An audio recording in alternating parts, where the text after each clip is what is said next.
Karunia berbahasa roh. Bahasa roh adalah bahasa di luar kendali manusia. Atau kata lain manusia tak mampu memahaminya. Jika orang yang menyampaikan, tak menjelaskan secara rinci dan tepat. Punya kemampuan berbahasa roh, bukan berarti kamu harus berbicara kepada sesama dengan berbahasa roh juga. Karena itu tak ada gunanya sama sekali. Hanya kamu sendiri yang bisa memahami makna bahasa roh itu. Dalam setiap orang akan berbeda-beda cara penyampaian bahasa roh yang didapati. Jadi walaupun sama-sama berbahasa roh tidak akan saling mengerti, jika berkomunikasi menggunakan bahasa roh. Bahasa roh tak bisa dipelajari atau diajarkan. Karena ini menyangkut naluri untuk merasakan dan mengerti akan sebuah pernyataan roh. Kemampuan berbahasa roh hanya untuk orang tertentu yang sudah menjadi pilihan, untuk menyatakan kehendak Tuhan. Orang yang berbahasa roh, ia sendiri yang akan menafsirkan maksud roh dalam dirinya dan mengutarakannya. Seperti yang sudah terjelaskan, bahwa roh hidup di dalam tubuh setiap insan. Menyatu dan mendarah daging. Jika kamu sudah mampu mengenali diri kamu dalam roh, kamu akan melihat diri dalam dua sisi kehidupan. Ada pengaruh kuasa lain di dalam diri, selain kekuasaan pribadi kamu. Itulah maksud ayat Alkitab, bahwa jika ingin berdoa, berdoalah juga dengan rohmu, karena roh dan daging terpisah. Atau ada pembatas gaib yang tak dapat dijangkau mata. Jika kamu sudah mampu beradaptasi secara iman untuk mengerti bahasa roh, maka kamu akan menyadari, yang hidup di dalam diri bukan kamu saja. Melainkan ada kehidupan lain yaitu roh. Jika belum ada pengendalian diri dengan roh, di saat berbicara atau beraktivitas kita akan merasa biasa. Tetapi jika sudah ada ikatan naluri dan pengertian, maka di saat berdoa, kamu akan merasa ada kehidupan lain atau roh. Yang sama-sama berdoa, dan roh itu berasal dari dalam tubuh, bukan dari luar tubuh. Jika sudah berkemampuan berbahasa roh, terkadang jika belum fokus untuk berdoa, roh sudah mengucapkan kata doa tanpa kita berpikir terlebih dahulu. Ini yang harus dihindari. Jangan membiarkan roh mengendalikan tubuhmu. Tetapi roh dan tubuh harus sama-sama dan bekerja sama. Jadi jika kamu berdoa maka kamu sudah harus memahami di dalam naluri dan pikiran. Bahwa kamu akan berdoa atau mengucapkan kata. Jika sudah berkemampuan berbahasa roh, saat berdoa kamu akan merasa bukan diri kamu sendiri yang berdoa. Tetapi rohmu juga. Tidak semua orang berkarunia mampu berbahasa roh, karena bahasa roh hanya untuk mengajari, menasihati, menghibur, dan mengutarakan hal-hal rahasia yang belum dipahami manusia secara mendalam tentang iman. Kemampuan berbahasa roh pun, tidak semua orang sama. Karena ada tingkatan-tingkatan, dari yang tertinggi sampai tingkatan terendah. Roh memberikan peluang manusia untuk berkomunikasi, bukan berarti kamu bebas berkomunikasi sesuai keinginanmu saja. Melainkan hanya berupa hal-hal sorgawi, yang akan kamu dapatkan. Jadi jika kamu merasa memiliki kemampuan berbahasa roh, namun apa yang kamu rasakan dan utarakan tidak sesuai anjuran kemanusiaan, atau anjuran kebaikan, maka kamu perlu lebih giat lagi berdoa dan meminta Tuhan, memberikan petunjuk yang benar. Karena terkadang kita terkecoh oleh keinginan manusia kita, sehingga bahasa roh yang kita rasakan dan mengerti masih salah atau kurang tepat secara manusiawi. Berbahasa roh itu ibarat sebuah gumpalan kapas yang siap dibentuk menjadi benang. Menggunakan peralatan sederhana, kamu butuh ketelitian dan keuletan yang baik, agar hasil benang pun baik adanya. Lihatlah gumpalan kapas itu, perlahan ia akan terbentuk menjadi benang yang panjang. Enak dipandang, terarah dan tersusun rapi, serta dapat termanfaatkan untuk keperluan. Demikian berbahasa roh, harus benar-benar teliti. Jika berbahasa roh harus menghilangkan rasa ego, rasa sombong, rasa ingin menang sendiri, dan juga menghargai pendapat orang lain. Sabar, sopan, jujur, lemah lembut, bersikap wajar, tidak mementingkan kepentingan diri sendiri dan selalu berusaha untuk bertindak benar. Berbahasa roh akan membuat diri merasa lebih dari segalanya. Kita bisa saja menganggap diri kita adalah Yesus atau Rasul atau Nabi yang pernah ada. Jadi harus waspada. Ingat bahwa tak ada lagi Nabi atau Rasul setelah zaman Yesus dalam ajaran Kristen. Tetapi ada orang berkarunia Roh Kudus dengan beragam fungsi dan kekuatan.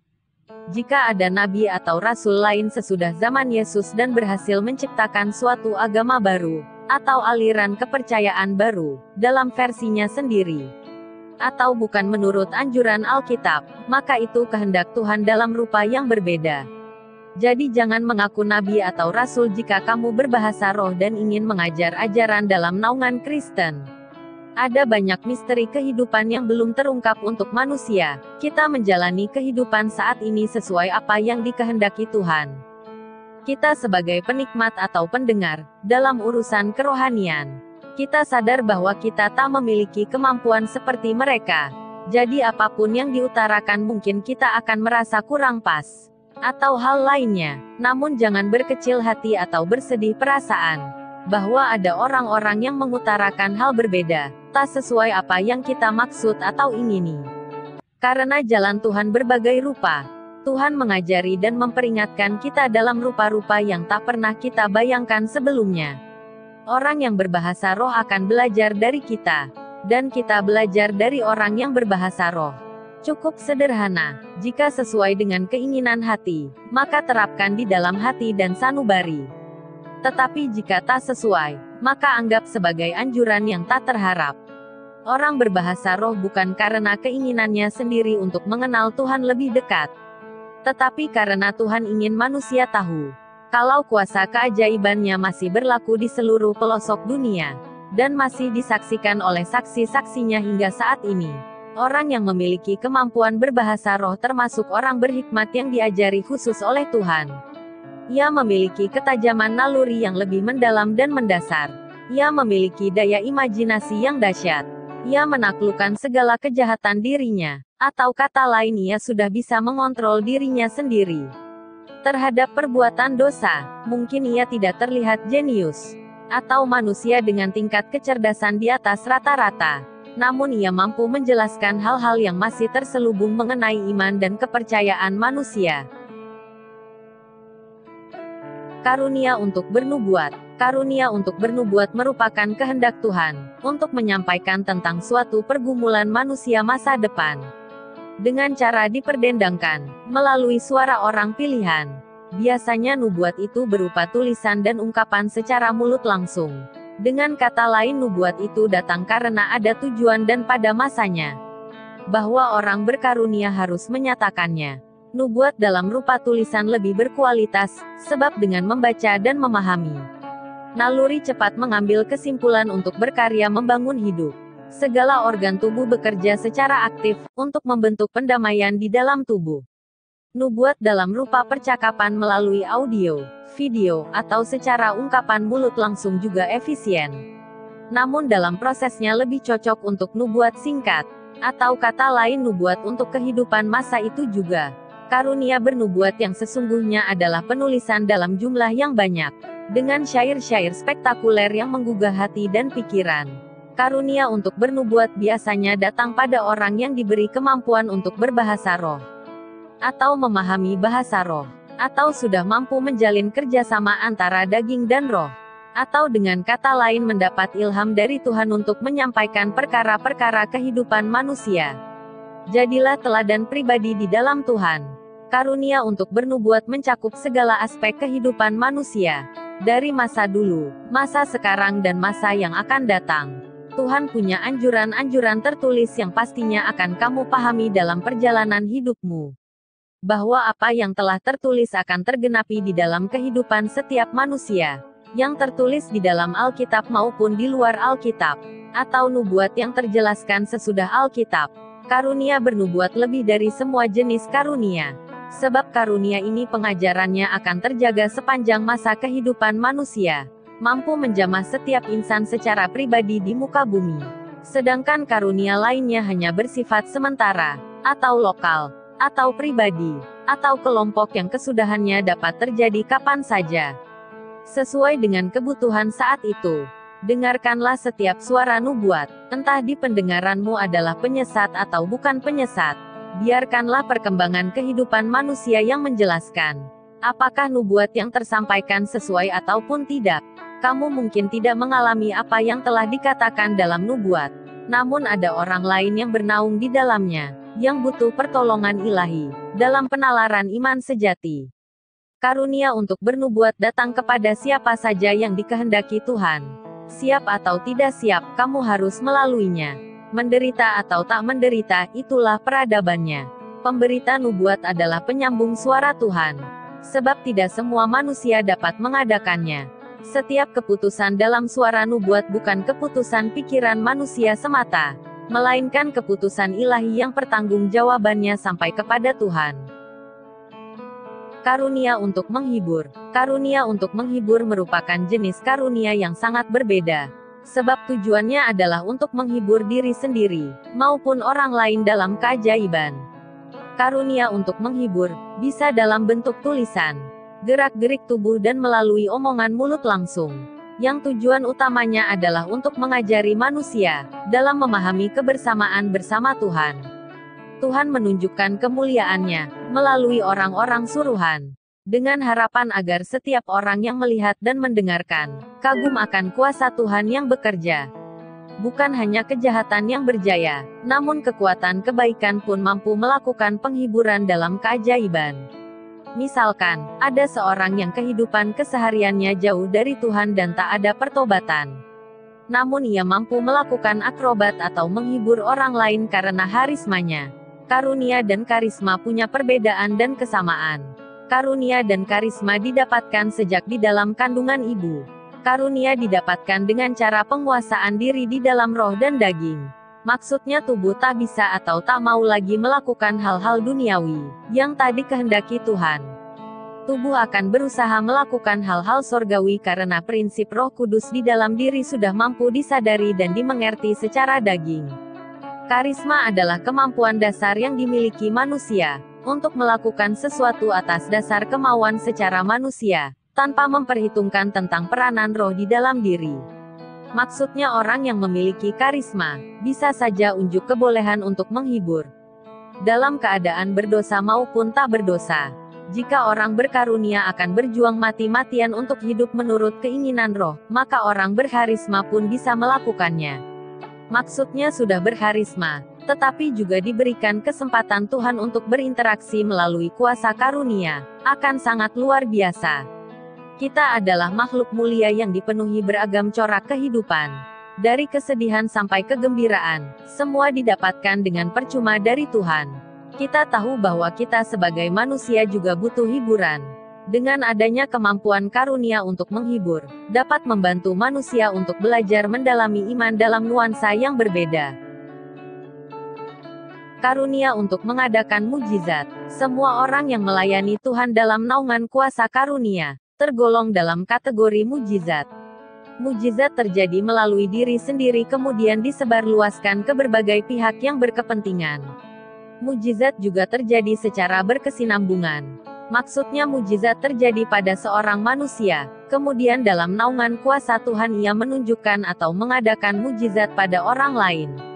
Orang yang berkarunia pasti sudah pernah merasakan mujizat Tuhan yang terjadi pada hidupnya. Keajaiban Tuhan telah berlaku atasnya, ia telah melihat keagungan dan kemuliaan Tuhan. Ia telah berkuasa atas tubuhnya sendiri untuk melihat dan merasakan anugerah penyeleksian kehidupan yang dilakukan oleh Tuhan. Karunia untuk mengadakan mujizat tidak semudah yang diharapkan dan dimengerti manusia. Karena mujizat dapat terjadi jika iman orang itu benar-benar sudah terbentuk secara ilahi. Ia tak mampu berkepribadian sendiri selain bersama Tuhan. Maksudnya ia sudah mampu merasakan akan besar kuasa Tuhan di dalam dirinya. Mujizat juga dapat terjadi pada orang lain melalui kita yang berkarunia. Jika iman itu sudah bertumbuh dan bertengger dengan mantapnya di dalam hati dan pikiran orang itu. Mujizat bertujuan untuk memberikan penyegaran rohani dan penyertaan kepada orang-orang yang sudah dikasihi Tuhan. Memberikan pengarahan yang lebih terfokus agar usaha manusia lebih fokus lagi jika belum mencapai itu. Mujizat juga menyebabkan banyak orang bertobat karena takut akan besarnya kuasa kemuliaan Tuhan atas manusia. Tetaplah hidup di dalam kasih Tuhan, walaupun kamu belum merasakan tentang adanya mujizat yang terjadi pada manusia. Karena walaupun kamu tak merasakan tentang rupa mujizat, kamu juga adalah anak-anak Tuhan yang bernaung di bawah naungan Kristus Yesus. Mujizat misalnya, kamu merasakan kesembuhan secara ajaib tanpa pengobatan, atau kamu memasuki masa kritis namun kamu bisa melaluinya dan saat sembuh kamu merasa bangga punya Yesus. Itu disebabkan karena sudah ada mujizat yang terjadi atasmu. Dan berbagai pertanda mujizat lain yang tentunya jemaat lebih mengetahuinya dalam pengalaman pribadi masing-masing. Karunia untuk menyembuhkan. Karunia untuk menyembuhkan adalah salah satu jenis karunia yang sangat diharapkan dimiliki oleh berbagai pihak. Karena karunia ini sungguh sangat membantu manusia dalam menanggulangi berbagai penyakit yang diderita manusia. Karunia untuk menyembuhkan selain berguna untuk menolong orang lain, juga berfungsi untuk menolong diri sendiri dan keluarga. Karunia untuk menyembuhkan sangat diharapkan untuk menolong sesama manusia dalam kekuatan doa, jamahan dan pergumulan. Karunia untuk menyembuhkan seringkali mengalami kendala, atau si penderita tak mengalami penyembuhan. Memang kita sebagai manusia harus tetap berusaha dan bersabar, karena walau besarnya kuasa karunia yang dimiliki, masih saja terkendala dalam proses pemulihannya. Semua itu terjadi karena si penderita masih menjalani proses pemurnian hidup dari Tuhan. Jadi walau sudah didoakan si penderita tak mengalami perubahan. Bukan kekuatan karunia yang masih kurang atau terhambat, namun karena kelalaian dan dosa si penderita maupun dari keluarga keturunannya yang masih menaunginya. Jika seorang hamba Tuhan atau orang berkarunia yang satu belum bisa membantumu melepaskan diri dari belenggu penyakit, maka carilah hamba Tuhan lainnya. Sebab setiap hamba Tuhan tugasnya berbeda-beda. Ada yang tugasnya hanya berdoa untuk melepaskan dari belenggu dosa pribadi dan keluarga, ada yang tugasnya berdoa membukakan jalan pemulihan. Ibarat tampungan air bak yang telah kotor, mereka membuka jalan agar sisa-sisa air kotor yang telah menumpuk bisa keluar. Tuhan ingin kita bersungguh-sungguh dalam melayaninya dengan perbuatan baik, amal dan ibadah. Kita jangan bersikuku ingin menang sendiri dan selalu merasa benar walaupun telah bersalah. Ingat bahwa tubuh manusia hidup bukan dari roti saja, melainkan juga oleh firman yang bertumbuh di dalam hati dan pikiran.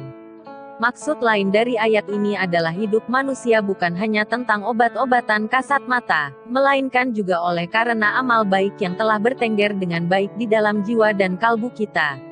Kita mengalami kesakitan tubuh pasti ada maksud Tuhan yang terselubung di dalamnya. Memberi pengajaran untuk beriman, melatih kesabaran, memperingatkan serta menjadikan kita berarti untuk Tuhan. Karunia untuk menafsirkan bahasa roh.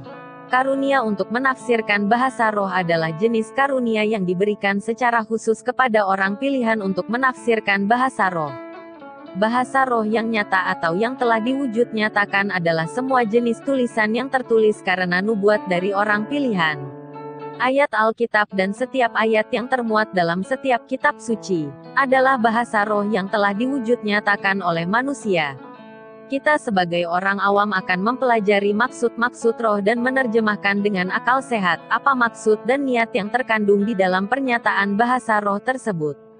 Orang yang berkarunia untuk menafsirkan bahasa roh, caranya memahami dan menafsirkan bahasa roh pun pasti berbeda. Karena ia telah diberikan hikmat untuk menafsirkan secara benar, kalau tanpa karunia kita masih penuh dugaan dan keraguan hati. Kita diwajibkan untuk mengerti bahasa roh, namun bukan berarti harus masuk ke dalam lingkup itu secara bersama-sama. Sebab bahasa roh hanya untuk orang pilihan yang bisa masuk ke dalam lingkup itu. Ia akan menampilkan bermacam-macam penemuan tafsiran kitab suci dan kehidupan secara roh untuk kepentingan bersama. Contohkan seperti aku penulis saat ini. Aku melalui berbagai penderitaan tubuh dan beban batin demi mewujud nyatakan bahasa roh yang telah Tuhan kemukakan untukku. Penderitaan seperti yang telah aku lalui karena berbahasa roh, tidak seharusnya dialami semua orang. Aku katakan berbahasa roh itu sulit dan penuh penderitaan, sebab tidak mudah menjalin kerja sama antara tubuh daging dan tubuh roh. harus melalui berbagai-bagai tempaan berat untuk bisa sampai ke tingkat pemahaman bahasa roh. Keadaan untuk mengerti bahasa roh tak bisa dipelajari secara manusia, sebab berbahasa roh berarti berkomunikasi dengan roh yang berasal dari dalam diri. Ingat, berbahasa roh bukan berarti kamu akan berhadapan saling bertatap muka dengan roh. Melainkan amanat roh itu berasal dari dalam diri. Jika roh itu berasal dari luar tubuh atau kamu saling berhadapan muka dengan sosok roh, maka itu bukanlah bahasa roh yang dikehendaki. Pertemuan tatap muka dengan roh itu akan berlawanan dengan kehendak Yesus. Karunia untuk menasihati. Pada dasarnya semua karunia tujuannya untuk memperingatkan dan menasihati diri sendiri maupun orang lain. Kita sebagai penikmat hidup setiap saat kita membutuhkan nasihat dan pengajaran, terutama dalam hal keimanan.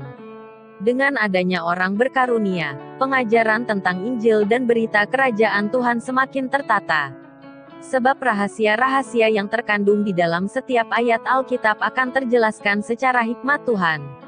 Kamu berkata karena kamu mengalami dan merasakan langsung apa yang dikatakan. Kamu tidak menipu atau mengada-ada. Selaku pemilik iman Kristen, kita seharusnya adil dalam meneliti dan menerima didikan. Kita jangan menganggap setiap anjuran yang tak sesuai kemampuan berpikir, dan anjuran kelompok kita adalah sesat. Kita seharusnya bisa menerima kenyataan bahwa di dalam dunia ini, terdapat berjuta perbedaan. Yang jika dibandingkan, tak akan sesuai keimanan kita. Kita harus takluk pada keinginan hati, daripada takluk pada kemauan yang nyata. Kita seringkali berpikir kalau yang kita lakukan sudah benar, namun kenyataan hati kita masih merasakan sesuatu yang mengganjal atau kurang pas. Itu sebenarnya hati menyalin keinginan sebenarnya, yang seharusnya dilakukan. Atau apa yang telah atau akan dilakukan masih belum maksimal, sebagai orang yang memegang prinsip ketuhanan. Kita sebagai penyampai ajaran pun, jangan sampai kita memaksa diri atau memaksakan kehendak. Sebab tujuan ajaran adalah untuk disampaikan dan dicermati oleh segenap insan manusia. Jika yang disampaikan berkenaan dengan orang tersebut, maka ia telah akan mulai mengingat dan mencoba untuk merubah diri. Jika anjuran yang kita sampaikan tak sesuai keinginan hatinya, maka ia akan mengelak dan tak mau mengenal dirinya sebagai orang berdosa, yang seharusnya selalu setia menerima didikan, entah dialami maupun tak dialaminya. Nasihatilah orang atau kelompok yang bisa kamu nasihati. Atau kata lain kamu punya kesempatan untuk menasihati dalam perkumpulan, secara pribadi, melalui buku, video, maupun percakapan secara langsung. Nasihat bisa datang dari orang yang memiliki kemampuan berkarunia, maupun dari orang biasa yang belum atau tak merasakan tentang adanya kekuatan karunia di dalam dirinya. Jika didikan itu baik akan menyejukkan di dalam kalbu, menyentuh jiwa dan perasaan, yang terlelap dalam kesenyapan.